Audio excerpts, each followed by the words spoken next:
Assalamu alaikum. Today we're going to start a new surah, which is Surah Al-Kawthar, meaning chapter Al-Kawthar. So let's start. على بركة الله تعالى. The first verse of the surah is, after Bismillah ar-Rahman ar-Rahim, إِنَّا أَعْطَيْنَاكَ الْكَوْثَرَ, meaning, indeed, we have given you Al-Kawthar. Inna Is an emphatic particle which may introduce both nominal sentences and inverted verbal sentences, subject plus verb. It belongs to a group of particles known as inna and its sisters, and they govern a subject when this can be inflected. In the accusative case, it means indeed. And na is a subject pronoun, means we. أعطيناك Is the verb, أعطى to give or grant something to somebody. In the past tense, in the first plural person we. And the suffix ك is an object pronoun, refers to the Prophet ﷺ. This verb belongs to the form for verbs, which follows this pattern. The full meaning of the word الكوثر as used here cannot perhaps be expressed in one word in any language of the world. This is an intensive form of the noun, الكثرة which literally means abundance. But the context in which it has been used does not give the meaning of mere abundance, but abundance of good, of spiritual benefits and blessings, and of such abundance which is unbounded and limitless.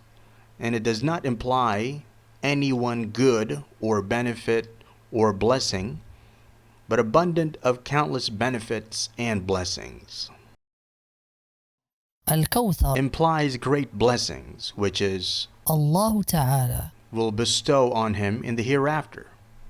We had no means of knowing these, therefore the Prophet ﷺ himself gave us news of them, and told us that الكوثر also implied them. First, the fountain of الكوثر which he will be granted on the day of resurrection, day in the plain of assembly. Second, the river الكوثر which he will be granted in paradise.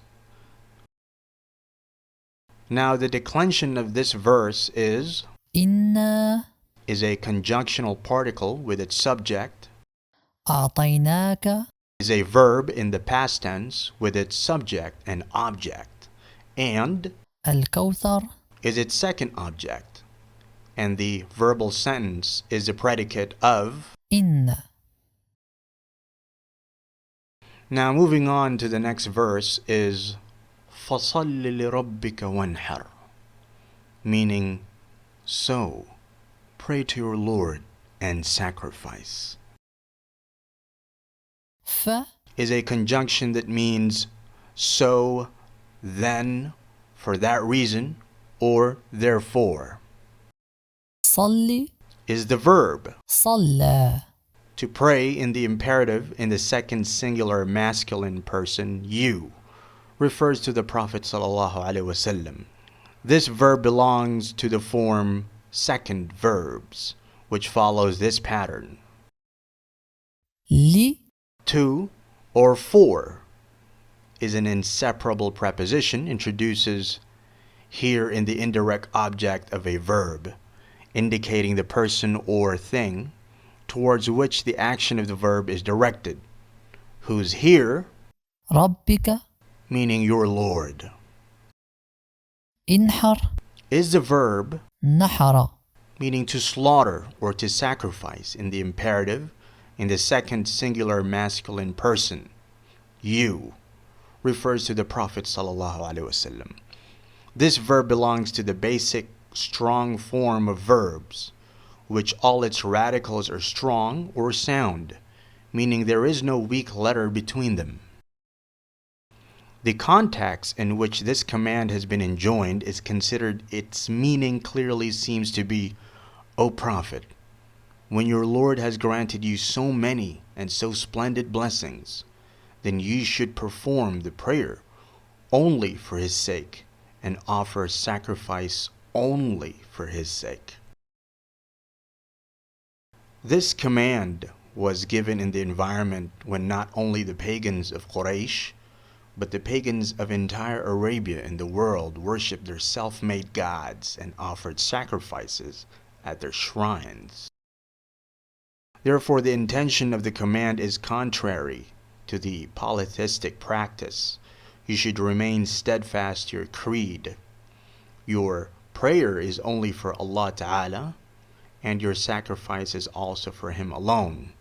As it has been said at another place, declare, O my Prophet, my salat and my sacrifice and my life and my death are all for Allah, Lord of the universe, who has no partner with Him.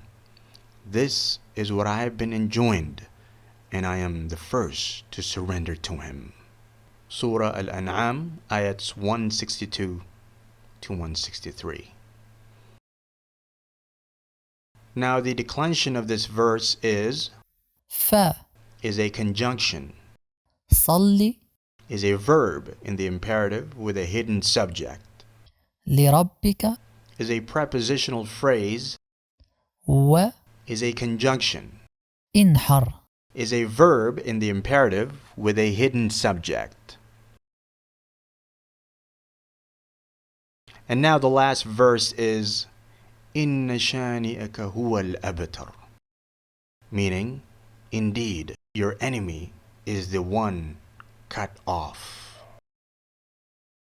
شانئ Is an active participle from the verb شنأ to feel hatred towards or to hate every much. So, شانئ as used means the hatred and spite because of which a person may start ill-treating another. ك In the end is the possessive pronoun your for singular masculine. Thus, شانئك implies every such person who, blinded by his enmity of the Prophet ﷺ, should bring false accusations against him, slander and defame him, and vent his personal spite against him by taunting and scoffing at him in every possible way. هو Is the independent subject pronoun, he. الأبتر It is what we call an elative, a masculine elative from the verb بتر to cut off or to curtail. The elative is used when comparing one member of a group with a whole group, or when comparing two members between themselves. English has a separate form for the elatives. Arabic, however, has only one form, which is used for both, that is the elative, الأبتر the one from whom all good is cut off. A man who fails to achieve his object is أبتر also the one who is deprived of all means and resources. A person who is left with no hope of any good and success in life is also أبتر a person who has been cut off from his family, brotherhood, associates, and helpers is also. أبتر The word أبتر is also used for the man who has no male child, or whose male child or children have died, for after him there remains no one to remember him, and he is lost to posterity after death. Now the declension of this verse is إن a conjunctional particle, شانئك is its subject, هو is what we call in Arabic by a pronoun of separation, or ضمير الفصل in nominal sentences, a pronoun of separation is generally required when the subject is a demonstrative pronoun or a suffix pronoun, as in this case, and the predicate is a noun defined with the definite article or a verbal sentence. It thus serves to separate the subject and the predicate. The pronoun of separation is often used when a separation is unnecessary. This serves to emphasize the subject. الأبتر Is the predicate of إن